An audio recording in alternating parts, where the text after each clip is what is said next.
In terms of India, India ranks seventh in the world with a total area of 32.8 lakh square kilometer. It accounts for 2.42% of total area in the world. In absolute terms, India is really a big country. However, land-man ratio is not favorable because of the huge population size. According to the agriculture census, the area operated by large holdings 10 hectares and above has declined, and the area operated under marginal holdings less than 1 acre has increased.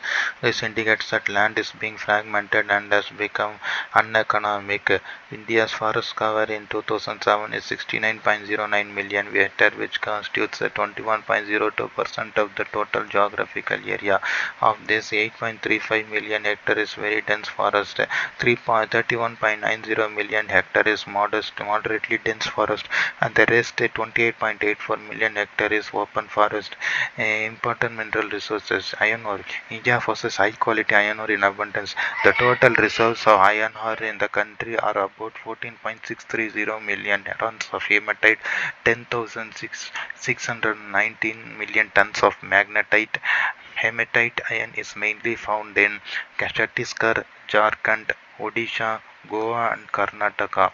The major deposit of magnetite iron is available at western coast of Karnataka.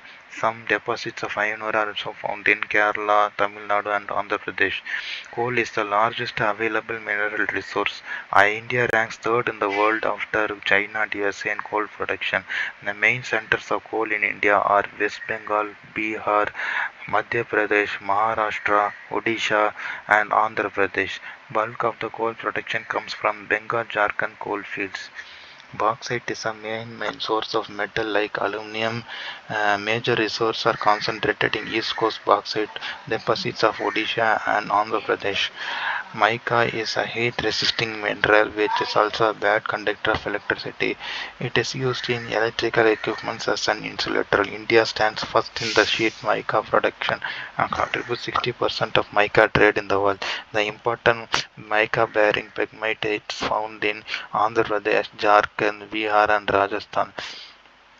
Oil is being explored in India at many places of Assam and Gujarat. Digboi, Badarpur, Naharkatia, Kasimpur, Palliara, Rudrapur, Shivsagar, Mon, all in Assam, and Hay of Kambat, Ankaleshwar, and Kalol, all in Gujarat, are the important places of oil exploration in India. India only possesses a limited gold reserve. The three gold mines are Kolar Goldfield, Kolar district, and Hutti Goldfield in Raichur district, both in Karnataka, and Rangiri Gold field in Anantapur district, Andhra Pradesh. As per UNECE, United Nations Economic Commission for Europe, the total resource of diamond is estimated at 4,582,000 carats, which are mostly available in Panna in Madhya Pradesh, Ramala Kota of Kurnool, Anand district of Andhra Pradesh, and also in the basin of Krishna level. The new Kimberline fields have been discovered in Raipur and past districts of Chhattisgarh, Nuapada and Bargar districts of Odisha, Narayanpet, Madur, Krishna district areas of Andhra Pradesh, and Raichur, Gulbarga districts of Karnataka. Infrastructure development means the development of many support facilities. These facilities may be divided into economic structure and social infrastructure. Economic infrastructure includes transport, communication, energy, irrigation, monetary and financial institutions. Social infrastructure includes education, training and research, health, housing and civic amenities. Economic infrastructure is the support system which helps in facilitating production and distribution. Uh, for example, railways, trucks, post and telegraph offices, ports, canals, power plants, banks, and insurance companies, etc., are all economic infrastructure of an economy. So they help in the production of goods and services. Transport for the sustained economic growth of a country. A well-connected and efficient transport system is needed. India has a good network of rail, road, coastal shipping and air transport. There are length of roads in India as being over 30 lakh kilometers. India is one of the largest road networks in the world. In terms of railroads, India has a broad network of railroad lines, the largest in Asia and the fourth largest in the world. The total rail route length is about 63,000 kilometers, and of this 13,000 kilometers is electrified. The major Indian ports including Calcutta, Mumbai, Chennai, Visakhapatnam and Goa handle about 90% of the seaborne trade and are visited by cargo carriers and passenger liners from all parts of the world. A comprehensive network of air routes connects major cities and towns of the country. The domestic air services are being operated by Indian Airlines and private airlines. The international airport service is operated by Air India. Indian Railways provide Wi-Fi. First Wi-Fi facility in India is Bangalore railway station. Air India and Indian Airlines were merged on 27 August 27th, 2007 to form National Aviation Company of India (NACIL). The National Harbour Board was set up in 1950 to advise the central and state governments on the management and development of ports, particularly minor ports. Energy. Electrical energy is one of the necessary components of our life. Nowadays, without electricity, we cannot survive in this world of technology. The energy sources are classified under two heads based on the availability of the raw materials used. Non-renewable energy sources, renewable energy sources. As the name suggests, the sources of energy cannot be renewed or reused, are called non-renewable energy sources. Basically, these are the energy sources which will get exhausted over a period of time. And the renewable energy sources, these are the kinds of energy source which can be renewed or used again and again.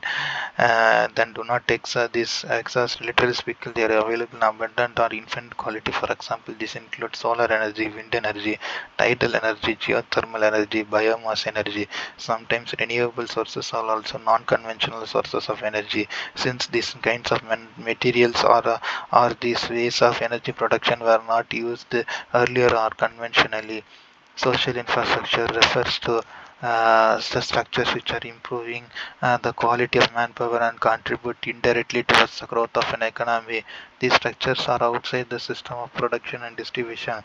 The development of these social structures help in increasing the efficiency and productivity of manpower. For example, schools, colleges, hospitals, and other civic communities. It is in fact that one of the reasons for the low productivity of India works lack of development and social infrastructure. The status on developments in the social infrastructure in India are discussed below. Education in India goes back to the days of Gurukul in India. Since in education in India is first this, the Ministry of Human Resource Development in India formulates education policy in India and also undertakes education programs. Education in India until 1976 was the responsibility of state governments. It was then brought under the concurrent list, both center and state. The center, represented by the Ministry of Human Resource Development, decides India's education budget.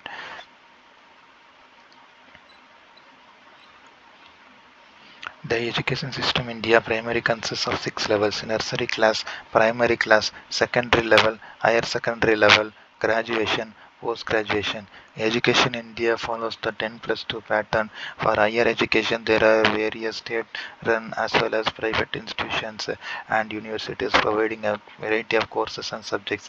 The accreditation of the universities is decided under the University Grants Commission Act. The education department consists of various schools, colleges, and universities, imparting education on fair means for all sections of the society. The budget share of the education sector is around 3% of the GDP. Largest proportion of this goes for school education. However, per pupil expenditure is the lowest for school students. Health in India is a state government responsibility.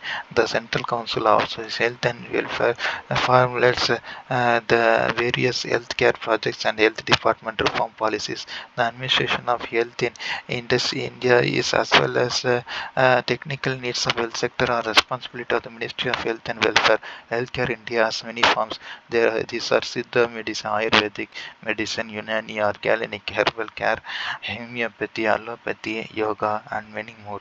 Each different healthcare form has its own treatment system and practice patterns. The medical practice in India needs a proper licensing from the Ministry of Health. All medical systems are now under one ministry, namely Ayush. Healthcare services in India are mainly responsibility of Ministry of Health. State health status is better in Kerala as compared to other states. Compared to other developed countries, India's health status is not satisfactory. India's health status is poor as compared to Sri Lanka.